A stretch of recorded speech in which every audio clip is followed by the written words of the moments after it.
We're a small build team from the Netherlands and we build together to let people experience historical worlds through Minecraft.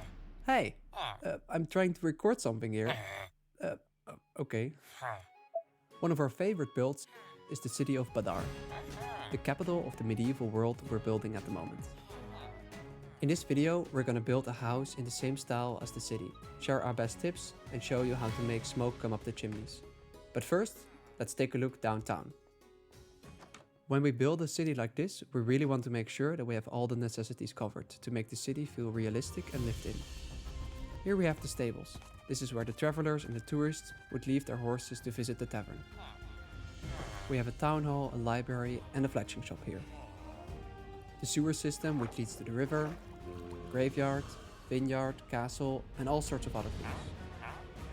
Oh yeah, that's one of them. This is the main square. And here used to be a Roman temple, but it's completely broken down now. And they have placed a church on the ruins. No matter how small or big we build, we always follow the same steps. First, research and planning, then the foundations, building walls and roofs, and finally the details like texturing the build.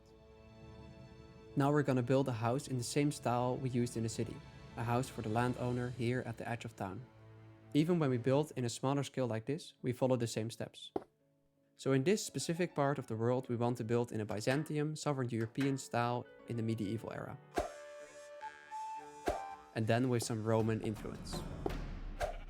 Okay, we start by laying down the groundwork. At this stage, you need to make some decisions, like what shape should the foundation have? Do you want an inner garden? How high should the house be? It looks more natural to have a varied shape and not to make it too blocky.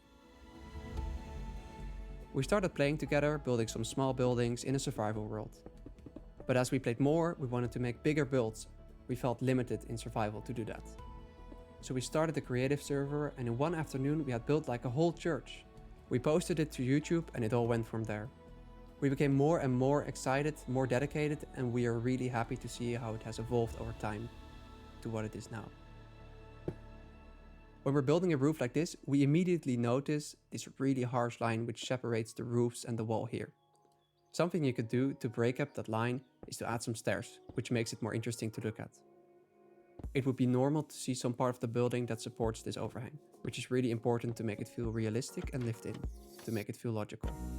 So something in these times people really need is a fireplace. You need to warm the place somehow, and that could be really easily done with some stone bricks.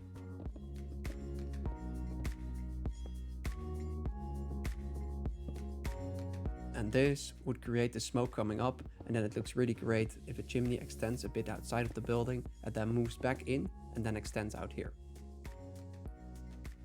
And then a trick you can do for having smoke coming out of the top. You could have a campfire on there and surround it with trapdoors, which would hide the fact that it's actually a campfire. This creates the chimney effect. Then we'll start texturing the build, because it's something very essential to our style. We really want to make it look detailed and weathered, and have some kind of indication that it has been there for a long time. It's not just something that was spawned in the world somewhere. It has been used and it was really built by people. And you could really easily do this with a stair. So place a stair either this way or that way, and it creates the effect of having like small bricks that maybe have fell down or are broken down, which I find really cool. Something to do as well is to integrate the nature with the build. We need to attach the roads to the rest of the build. So this texture consists of gravel and the sides of stone, and we just extend this to the gate.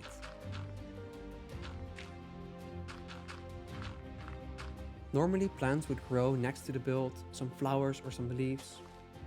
This makes it feel more at home in its environment, but also just grab some bone meal and have some tall grass and other things at the edge. So that's how we normally build the buildings we make. Now the landowner also has a place to live outside of the cramped city. And you can apply this to any other bigger builds you want to. If you want to know more about our builds and how we plan them, you can check out our link in the description. See you there!